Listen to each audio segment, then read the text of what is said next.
So let me get this straight. There has been an issue with the title to this house. We have been under contract for 28 days. This may prevent a closing. The buyer is selling their current home to close on this home, and we're just now finding out about it? Hi everybody, Dana Sparks, broker of Maximum One Greater Atlanta Realtors and director of the Real Estate Academy of America.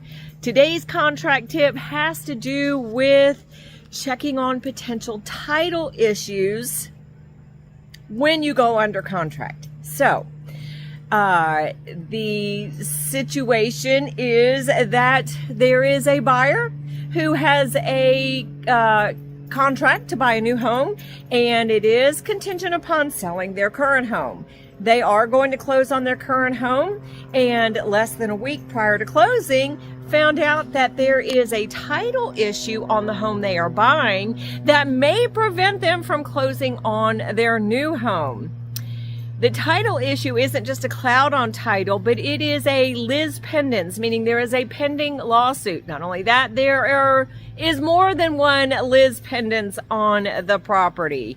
So what can happen? What do you do? What do you do as an agent to address this situation, prevent this situation?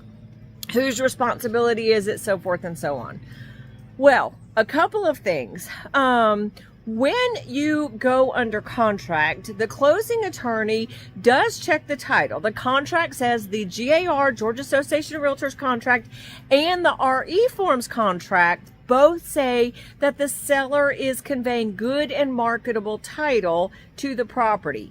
Good and marketable is defined as a title that a title insurance company will insure the title at its regular rates, subject only to standard exceptions. Well, so with the Lis Pendens, which is a pending lawsuit, that will prevent the seller from conveying good and marketable title. So what can happen? Well, number one would be potentially to check with the closing attorney to see if the lawsuit had to do, is it a cloud on title? Is it not a cloud on title, but somebody else having a potential claim to the title of the property? Or is it something financial? Is there some sort of financial lawsuit where money, the house is being used as collateral, so to speak, so that the seller would pay off debts due, whether it be property taxes or subcontractors or service people, whatever. We don't know at this point. So first thing would be check with the closing attorney and the title company who will be writing the title insurance policy if there is a chance that the property could be closed with the seller's proceeds being held in escrow to work out those legal issues, and potentially with the buyer signing some sort of exception to the title insurance, knowingly that there is an issue with the title, and then once that gets cleared up by the seller, re-signing something. So that would be the first thing to check with the closing attorney and with the title insurance company that the closing attorney writes the title insurance for.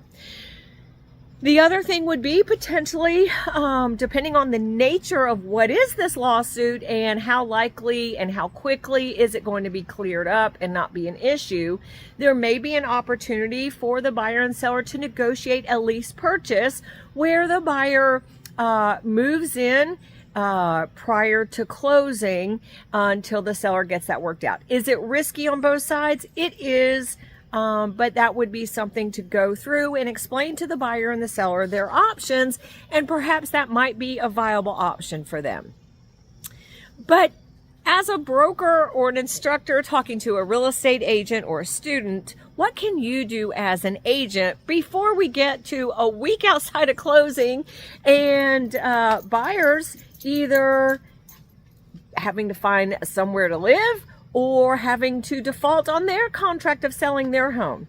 So it is not a comfortable situation for anybody. So again, what can you do as an agent to prevent all of this? Well, as an agent on the listing side and the buyer side, because both sides want this to close. Obviously, a seller puts their house up to sell and a buyer writes a contract and goes binding on it because they want to live there. So both sides have an interest in making sure that the property does close. So what can you do? Well, as an agent on both sides, definitely on the listing side, before you ever list a property, you should check that the title yourself through the means that you have and see if there are any issues that are going to prevent the sale of the property. And as a buyer's agent, once you find a property that your buyer goes under contract or wants to go under contract or wants to put in an offer, definitely while you're under contract and prior to due diligence, you too should do some sort of at least preliminary investigation to see if there are any potential issues with the title that could be negotiated sooner than a week before closing. So how do you do that? Well, when I do not suggest you simply rely on the tax record, because the tax records of any county online may just have who's on title and not necessarily reflect any liens or issues with the title. If you go to gsccca.org, which stands for the Georgia Superior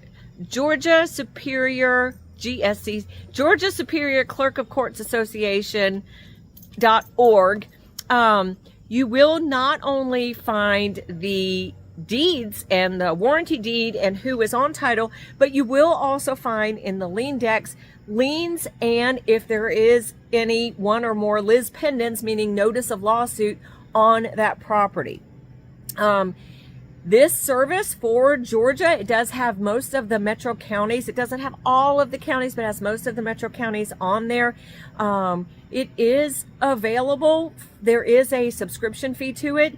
If you are a maximum one agent, you know we pay for that for you when you are one of our agents. If you are not a maximum one agent, you still have access to gsccca.org, but you would have to pay for that yourself.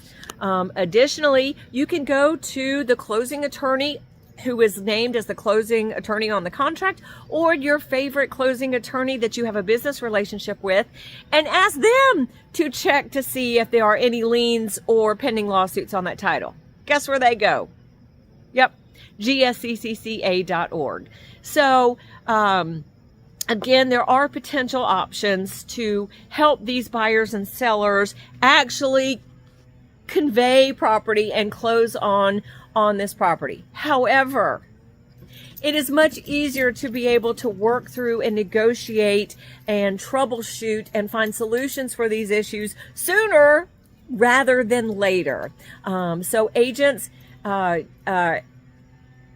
do what you can. It is still a buyer's due diligence. I'm not saying to do the due diligence for your buyer, but as the professional real estate agent that you are, you do have access to some of these programs, or contacting the closing attorney to be able to prevent this issue. If you like that video, check out the one here.